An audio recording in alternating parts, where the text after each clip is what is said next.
Clip number 553۔ اس clip میں آپ قرآن پاک کی سورہ یوسف کا تعارف اور آیت نمبر 1 سے 2 تک کی تلاوت، ترجمہ اور تفسیر قرآن صراط الجنان سماعت فرمائیں گے۔ سورہ یوسف۔ سورہ یوسف کا تعارف۔ مقام نزول۔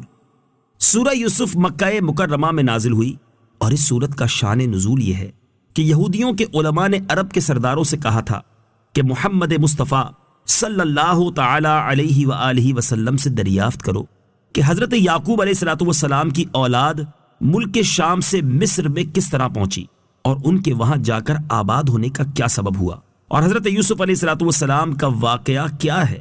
اس پر یہ سورہ مبارکہ نازل ہوئی۔ آیات، کلمات اور حروف کی تعداد: اس سورت میں 12 رکوع، 111 آیتیں، 1600 کلمے اور 7166 حروف ہیں۔ یوسف نام رکھنے کی وجہ: اس صورت میں اللہ تعالیٰ کے نبی حضرت یوسف علیہ نبینا علیہ السلام کے حالات زندگی اور ان کی سیرت مبارکہ کو تفصیل کے ساتھ بیان کیا گیا ہے۔ اس مناسبت سے اس سورت کا نام سورہ یوسف رکھا گیا۔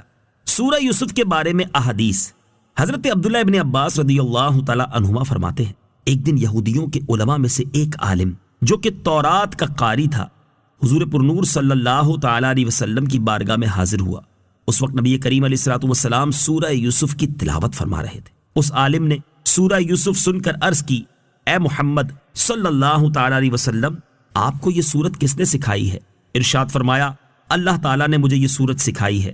وہ یہودی عالم نبی پاک علیہ السلام کا ارشاد سن کر بہت حیران ہوا اور یہودیوں کے پاس آ کر ان سے کہنے لگا، کیا تم جانتے ہو، خدا کی قسم محمد صلی اللہ تعالی علیہ وسلم قرآن مجید میں ان باتوں کی تلاوت کرتے ہیں جو تورات میں نازل کی گئی ہیں۔ چنانچہ ان میں سے ایک گروہ بارگاہ رسالت صلی اللہ تعالی علیہ وسلم میں حاضر ہوا اور انہوں نے آپ علیہ السلام کے اوصاف کو پہچانا، مہر نبوت کی زیارت کی اور آپ صلی اللہ تعالی علیہ وسلم سے سورہ یوسف سن کر اسلام قبول کر لیا۔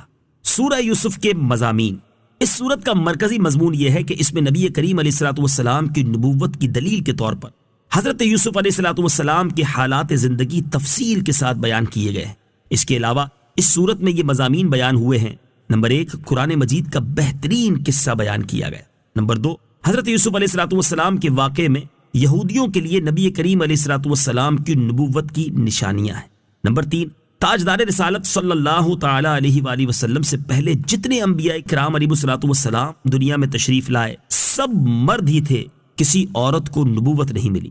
نمبر 4، انبیاء کرام علیہ السلام اور ان کی قوموں کے واقعات میں عقل مندوں کے لیے عبرت اور نصیحت ہے۔ نمبر 5، اس سورت کے آخر میں قرآن مجید کے اوصاف بیان کیے گئے کہ یہ سابقہ آسمانی کتابوں کی تصدیق کرتا ہے۔ اس میں ہر چیز کا مفصل بیان ہے اور یہ مسلمانوں کے لیے ہدایت اور رحمت ہے۔ بسم اللہ الرحمن الرحیم۔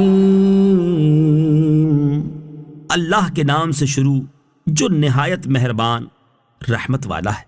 الف لام را تلک آیات الکتاب المبین۔ ترجمہ: الف لام را، یہ روشن کتاب کی آیتیں ہیں۔ تل کا، یہ تفسیر صراط الجنان میں ہے، یعنی اس صورت میں جو آیات بیان ہوئیں یہ روشن کتاب یعنی قرآن مجید کی آیتیں ہیں۔ مبین کا معنی ہے روشن و ظاہر کر دینے والی۔ قرآن پاک کا مبین ہونا یوں ہے کہ اس کا اپنی مثل لانے سے عاجز کر دینے والا ہونا ظاہر ہے، نیز اس کا اللہ تعالیٰ کی طرف سے ہونا واضح ہے، نیز اس کے معنی روشن اور واضح ہیں کہ قرآنی آیات کے معنی اہل علم سے پوشیدہ نہیں، نیز اس قرآن میں حلال و حرام، حدود و تعزیرات کے احکام صاف بیان فرمائے گئے ہیں۔ اور ایک قول یہ ہے کہ اس میں سابقہ امتوں، ان کے نبیوں اور رسولوں علیہ السلام کے احوال روشن طور پر مذکور ہیں اور اس میں حق و باطل کو ممتاز کر دیا گیا ہے۔ اِنَّا أَنزَلْنَاهُ قُرْآنًا عَرَبِيًّا لَعَلَّكُمْ تَعْقِلُونَ۔ ترجمہ: بے شک ہم نے اس قرآن کو عربی نازل فرمایا تاکہ تم سمجھو۔ اِنَّا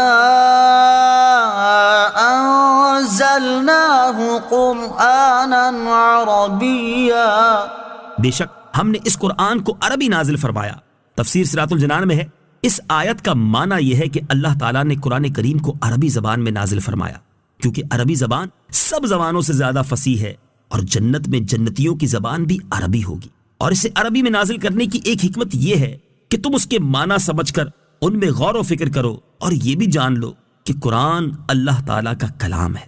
قرآن مجید کو سمجھ کر پڑھنا چاہیے۔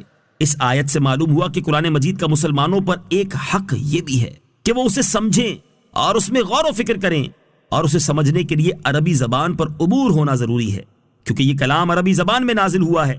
اس لیے جو لوگ عربی زبان سے ناواقف ہیں یا جنہیں عربی زبان پر عبور حاصل نہیں، تو انہیں چاہیے کہ اہل حق کے مستند علماء کے تراجم اور ان کی تفاسیر کا مطالعہ فرمائے تاکہ وہ قرآن مجید کو سمجھ سکے۔ افسوس، فی زمانہ مسلمانوں کی کثیر تعداد قرآن مجید کو سمجھنے اور اس میں غور و فکر کرنے سے بہت دور ہو چکی ہے۔ اللہ تعالیٰ انہیں ہدایت عطا فرمائے۔ عربی کا سیکھنا بحیثیت مجموعی امت مسلمہ کے لیے فرض کفایہ